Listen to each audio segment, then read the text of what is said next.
Good afternoon, family. This is Pastor David once again, joining you guys for a leadership podcast, our monthly leadership podcast. Want to share a quick thought with you guys. Want to get into an issue that I've been thinking about, praying about, and I hope helps you and your team. You guys are doing a great job as always. I'm always encouraged by you guys. I've constantly putting encouragements on our Slack channels and things like that. You guys are doing a fantastic job. We're just privileged to have wonderful people like you on our team. And today I want to talk about something which I believe is very important for our team as we continue to develop our teams over the summer, over this next season, as we continue to build whatever area of ministry you're working in. And I wanted to start off with a quick story. How many of you guys have ever gone to an orchestra thing before, an orchestra performance? My daughter, she's in middle school and she's actually part of the orchestra team, I'm not even sure if it is a team, class and she had a performance recently where we had a chance to go to one of the gyms here in one of the high schools and just kind of watch the kids perform. So they had these kids set up. It was like middle schools and it was like high schools and it was different levels of musicians, and she was actually in the beginner level. And when she got there, they had these chairs laid out. It was like these fold out chairs that they just had there. She got there, she has her instrument, she plays the violin, and she sat in the back. She sat in the back, she started unpacking her instrument. I didn't really think too much about it at the time. My wife and I and the rest of the kids were up in the bleachers watching this from a distance. She sat down, she got out her thing, she got out her music, started playing with her violin. And then the teacher came by and he actually grabbed her and said, "No, you're not supposed to be here. You're supposed to be over here." And he kind of led her towards another area and led her towards the front of where everything is. Encouraged her to sit up there. He actually brought her all the way to the front, sat her in the front next to his little boy, and that's where she played on for the rest of the time that she was there. So I thought it was kind of interesting that happened, and I was curious as to why that happened. So I talked to her about it later. It turns out that my daughter is actually, I guess it's called like first chair in that violin thing. So I guess I obviously don't know what I'm talking about, but essentially she's one of the better kids there as far as like her execution and stuff. So because she's first chair, she wasn't supposed to be sitting in the back. She was supposed to actually be sitting right by the conductor along with the other middle school first chair. So she sat down there, she started working on her stuff, and the teacher came and grabbed her and walked her over to where she was supposed to be, and she was able to sit closer. She was able to play in the position she was supposed to play in. So this really kind of brought up this idea that I've been kind of chewing on for these last few weeks, and I wanted to share with you guys. It reminded me a lot of the scripture in Luke 14. I'm going to share that with you guys. It'll be here on the screen. So Luke 14, 7 through 11, story that we've heard a lot of times before is this. When Jesus noticed that all who had come to the dinner were trying to sit in the seats of honor near the head of the table, he gave them this advice. When you are invited to a wedding feast, don't sit in the seat of honor. What if someone who is more distinguished than you has also been invited? You're going to be embarrassed. The host will come and say, "Give this person your seat." It actually says that. Then you will be embarrassed, you see. And you will have to take whatever seat is left at the foot of the table. Verse 10, instead, take the lowest place at the foot of the table. Then when your host sees you, he will come and say, "Friend, we have a better place for you." Then you will be honored in front of all the other guests. For those who exalt themselves will be humbled, and those who humble themselves will be exalted. What I want to talk about today, guys, and what I want to share with you guys is this. Appreciation and expectation. Appreciation and expectation with our leadership in regards to how we lead teams and how we lead people. I want you guys to go back a few years, or maybe you've been here, you're one of our newer leaders. I want you to think backwards a little bit with me as to when you first started being a leader here at the Family Church, or maybe even when you first started serving. If you're anything like me, you walked into the Family Church for the first time and were just blown away by the people, by the grace, by the friendship, by the fellowship, by just the smiles and all these different things. And when I first got here, man, I connected with that vision. I was like, man, these people are happy. These people are excited. They love serving the Lord. And I wanted to connect with that. So I remember how it felt when I first started volunteering.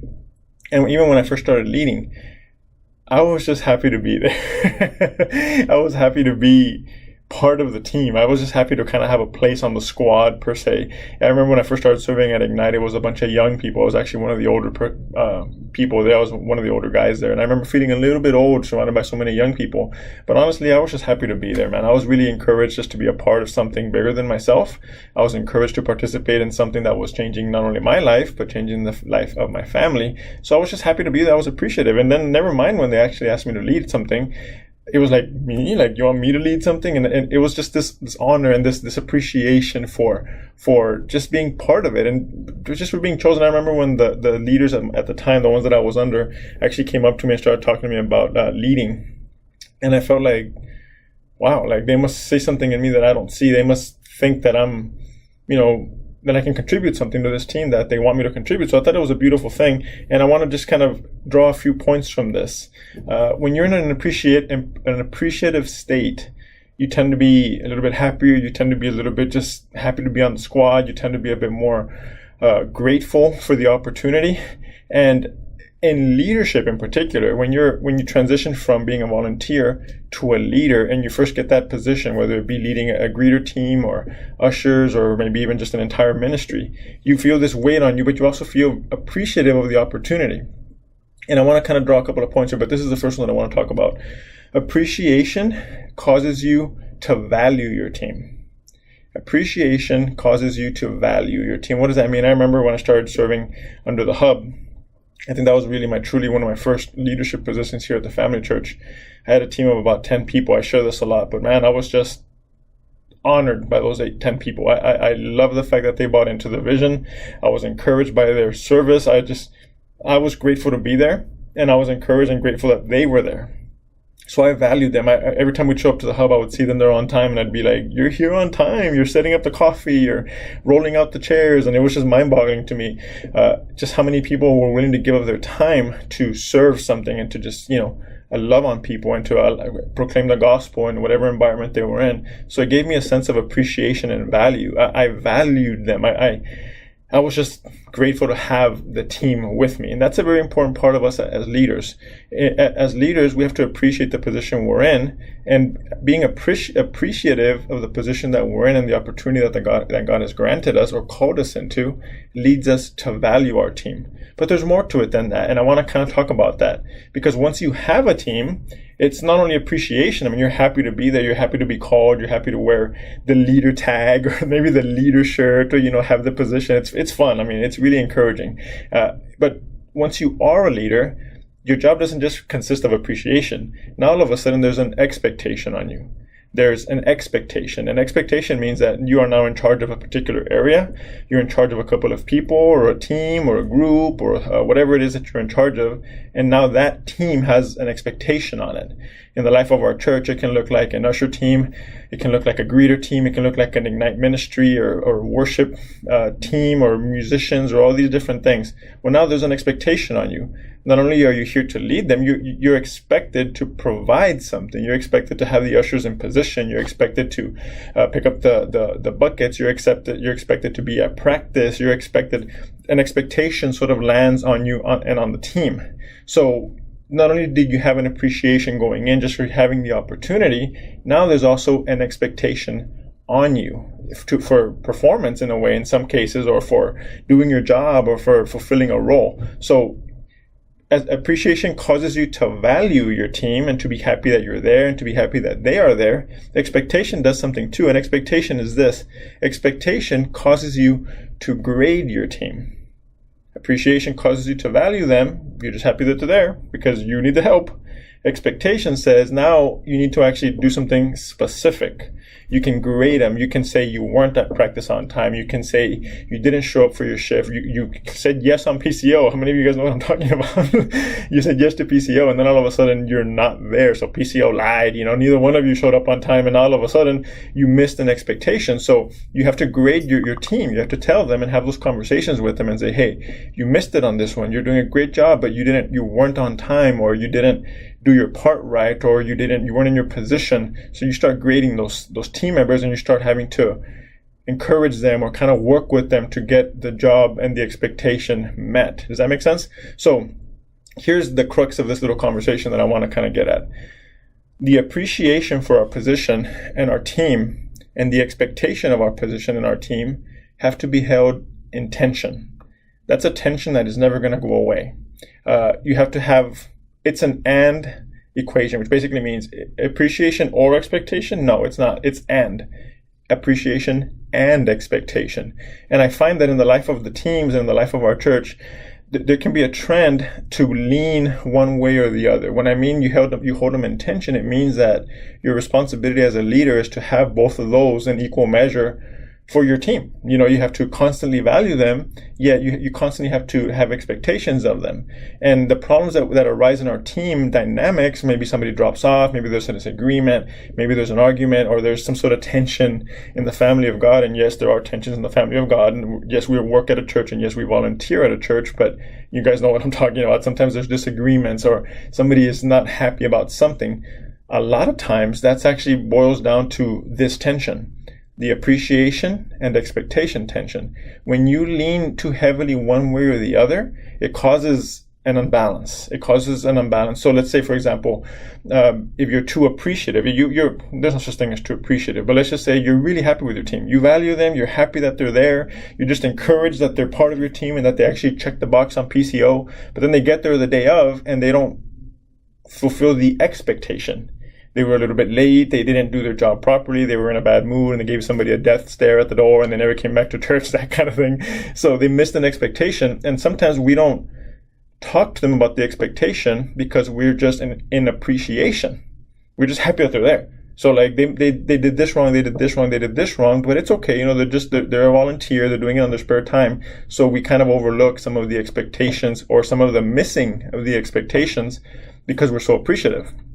I've seen that before. I've seen that in the life of our teams, and I've seen that in my life, where I'm just so happy that somebody's part of the team that I have to I struggle sometimes to step into that space of telling them, not only am I happy that you're here, I also know that you can do a better job than that, or I know you can do things with a little bit higher excellence, or you can do this better.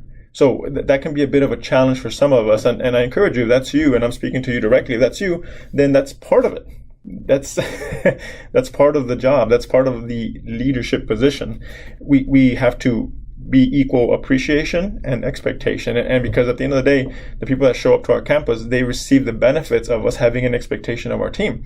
They receive the benefits. They're able to be served at a high capacity, with excellence, with honor, and we treat them like they're awesome, and they walk away thinking, wow, these people love Jesus, and they really made me feel special. And then they put their guard down, and we're able to deliver the gospel message to their life because we've put in the work to give them an awesome, welcome, beautiful, just exciting visit to our congregation and to our church.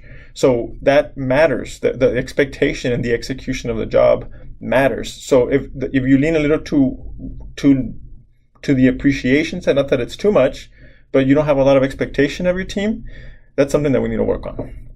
I'll say it that way. It's something that needs to be remedied because that's the balance. Now, the truth is that's one way of seeing it, and that can happen for so many of us. I'll be honest with you guys, I think I see that one occasionally, but I don't see it as much as I see the next one. Having too much appreciation and just kind of loving them way too much with very little correction, I see it quite a bit, but honestly, I see a bit more of the other one, and this is the one that I want to spend a bit more time on.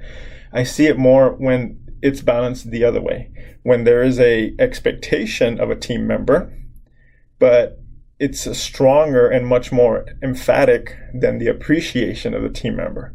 We have a high expectation. We expect a certain performance from them. And we just have this expectation so high that oftentimes we lose sight of the appreciation. In the illustration I gave with my daughter and with the scripture in Luke, it's basically you're almost at the head of the table. So a lot of times you expect a certain thing from the people around you. And as a result, you might lose a little bit of the appreciation. You might lose a little bit of the value. Like I said, appreciation causes you to value. Expectation causes you to grade. How can you tell this is you? You might spend a lot of time grading your people, talking about them, talking about their shortcomings, and kind of trying to put out the little fires or handle the people that aren't handling things properly or dealing with leadership or whatever it might be. And there's not a lot of time spent on the appreciation side of this. That can actually be a bad thing too, equally as bad. And maybe this will help clarify it and make a bit more sense into what I'm saying. If you've ever gotten a bonus before, I've used this illustration before many times, but I want to reiterate it. If you have a job, and I believe most of us do, I hope you're paying your bills and I hope you're making some money. If you have a job and you get a bonus, if you've ever gotten a bonus, I've gotten bonuses before in my old job, and wherever I've been, people tend to give bonuses because we're generous. We try to give a little extra during the holidays so that people can have a bit more spending money, buy a few more gifts, and just really enjoy the holiday season with their families. So we can get a bonus. I remember the first time I got a bonus coming out of college. I was getting paid very little, but I was coming out of college. I had just my bachelor's degree and so forth. And the boss at the time gave me a bonus. I thought, whoa, like, it literally, very literally was a bonus. Like, I didn't see it coming. I didn't think it was a thing. I thought I was an entry-level clerk, so I said, why would I get a bonus? But sure enough, payday came around, and boom, there's the bonus. There's extra unplanned money. And you know what that feels like, extra unplanned money. Whoa, I loved it. I got a little bit of I got to buy myself a present. I got to buy my wife a present. Like, we spent that holiday season with some toys or whatever it is that we bought for ourselves because we had a little extra money, and it was beautiful. Next year rolls around, and I wasn't sure if I'd get the bonus again because I really don't know how these work, but I got the bonus again, and same thing applied. You know what? Like, yes, bonus came in. Let's go ahead and start spending that. Let's go ahead and just enjoy that because it's a bonus. It got closer to the next year, third year possibly, and I noticed something kind of funny. I started planning for receiving the bonus. In the beginning, I didn't know about it. I didn't have any expectation of it. So I just appreciated it. It was all of it. I just appreciated the fact that it was there. I loved it. I was happy. I can't believe they gave me this. 2 or 3 years down the road, I was planning for it. Or another way of saying that is I was expecting it. So all of a sudden, the bonus, it was a slow year. It was a down year for the firm or whatever. The bonus went down. Isn't it funny that the fact that I had an expectation caused me to get mad about the fact that the bonus went down? And all of a sudden, it wasn't appreciating. It was expecting. It wasn't, I'm glad I got it. It was entitlement. And it became this idea of like, I got a bigger bonus last year. What do you mean it's not going to be a bonus? What's going on? And we start kind of questioning it, and we start kind of getting a bit of a bit just unhappy about it. When in reality, it's still very much a bonus. It's still very much a blessing. All that to say this, I find that a lot of times we can have more of an appreciation, which again, like I said, is kind of a weird statement, but we can value people so much that we don't want to bring any sort of correction or any sort of expectation on them. But I also find the opposite to be true. We grade them so much, we expect them to do a certain thing for us at such a high level that we, without even thinking about it, start undervaluing them. We start just not being as appreciative of them. It's more like an entitlement thing. And I hope, man, that's hard even talking about it in this room. I hope that doesn't come off condemning. But what I'm getting at is I'm trying to kind of get at the truth. These two have to be held in tension. If we don't have these in tension and you lean one way or the other too much, it'll cause a problem. It'll cause your team to stunt.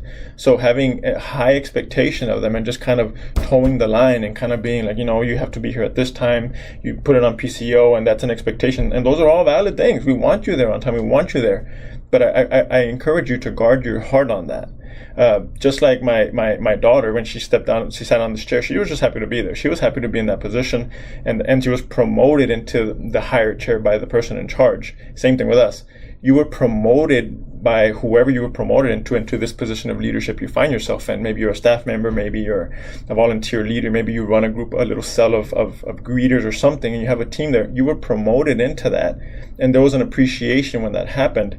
I pray that the expectation of the job hasn't robbed you of that. I pray that the expectation of your team doesn't keep you up at night wondering how you're going to get your team to perform, and that somewhere along the way you lost the appreciation of the fact that you're part of something beautiful and you're part of a team that is supporting you, and that their support is essential, and that their support, by us building them, your team, they build the ministry, which is a blessing to us. Like it's a circle. Like we pour into them, they pour into it. The people are blessed, God is glorified, and it's a circle. But if we're not careful, we can get those things out of balance. So I just wanted to kind of share that thought with you guys, and I want to wrap this up by kind of telling you this. Expectation in your team, just kind of hitting those points over and over again, causes you to create a bit of repetition. If you're constantly telling your people, check PCO, if you're constantly telling your people, be on time, if you're constantly telling your people, do it this way, you can work that well, and it can provide a repetition that'll give us a high level of excellence over time. It's good. It gives you repetition. That's great. But at the same time, there's another side to that. Appreciation of your team allows you to celebrate your team, gives you a celebration, not just repetition. So if your team is performing well, which I pray it is, and it's consistently performing well, my question to you would be, are you celebrating? Are you celebrating that? Or is it just what I call weatherproofing. I've said this statement before. Weatherproofing is like when there's a tornado coming or when there's some sort of storm coming. Maybe during hurricane season, you go to your house, if you're a homeowner. If you're in an apartment, you just tell the landlord to do it, that kind of thing. But you go to your home and you start kind of looking around, is the glass secure? Is there a hole in the roof? Is there things that I got to do and get in order before the storm hits, before the rain hits, or my home will be damaged? You walk around and you kind of look at it with a certain kind of eye. It's called weatherproofing. You want to make sure everything is right to receive the storm. Sometimes we can get like that with our ministries in our area of leadership. You might have repetition, you might have a good solid team doing their job week after week after week, and that's good. But then you can take on that weatherproofing mentality and just constantly be looking for the gaps. Where am I not covered? This person called in, they haven't showed up. What's their deal? What's going on with them? Is there something personal? Do I need to find out? And we start kind of doing that thing, which is not a bad thing. It can be though, if it's unbalanced. If you're getting pretty good repetition, and there's no celebration in it, that might point to the fact that there is a higher emphasis on expectation in your leadership. You expect something of them, but you're not maybe as appreciative, so you don't celebrate. The opposite is true. If you're celebrating, you're constantly having a good time, but you notice that your ministry is lacking in just the disciplines that it requires. People are late, you're not team building, you're not actually performing your job with a high level of excellence, those kind of things. It can be the same thing the other way. You might be celebrating, you might be having a great time together, you might show up to work and you guys are friends and everything is going well, but then when your area kicks in, it might not be covered at the level that it should be. That might show that you're leaning a little too much to the appreciation, which again, I have trouble saying that. I hope you hear me. And so a little bit more into expectations where you need to go. Those two things are equally important. That is a tension that we should not resolve. What do I mean by that? It means that we should never say, I'm always going to be expecting so much of them and that's it. Or I'm just going to be valuing them and appreciating them always. No, it's both. It's an and. It's appreciation and expectation of your team. When you have those in balance, that can be a week-to-week thing. And I'll share a brief story with you guys. I remember that this last week, a few weeks ago, we had some guests at our church over at the Wesco campus, and actually here on the McAllen campus as well. And I know here centrally they did a fantastic job. They did a great job. I didn't get a chance to actually come over here to see what happened, but I heard some great things, that they were just excited about our team. They were excited about our culture. They were excited about worship. I mean, they had a great time here at our McAllen campus. At our Wesco campus, where they were with us, they also experienced the same thing, a similar culture, a great team, worship, same things. I mean, we're mirroring each other. It's a beautiful thing to see. So when I saw that, and when they told me that a few days later, as to how blown away they were with our people, it just caused me to kind of pause it. And honestly, I posted something online. I encouraged the team. I talked to the people that were in front of me. I said, look, good job, man. I can't believe that. I can't believe you guys do this week after week. Because honestly, that weekend that our visitors were here, we didn't do anything differently. We did TFC things. We do what TFC does. So it just brought an appreciation to me. I was able to say, man, you guys are just killing this. Thank you so much for your service. Thank you so much for being faithful. Thank you so much for just doing what you're doing. Those little sporadic, almost like just kind of organic responses, I believe are because I try my best to just live in an appreciation of my team and of the staff and of our people around us. You guys are an awesome team. I never want to forget that everybody here, even though you might be paid or not paid, you might be a lead, you might be a volunteer, whatever it might be, you're here because God has you here. We cannot forget that. We must live in an appreciation of that, and yet we must have an expectation of a high level of performance and excellence for our congregation members. Those two things are in tension, and when we can get that balance right, we can build teams in a very good and healthy manner. God bless you guys. I hope that word is encouraging to you. I pray that it can challenge us and grow us as leaders. If there's any questions at all, go ahead and send them over through Slack, send me a text, whatever you can do. Talk to your leaders about it. But I pray that we can continue just to build our teams, because here at the Family Church, like I always say, it's building families and serving people, and you guys are a huge part of that. God bless you guys, and thank you guys.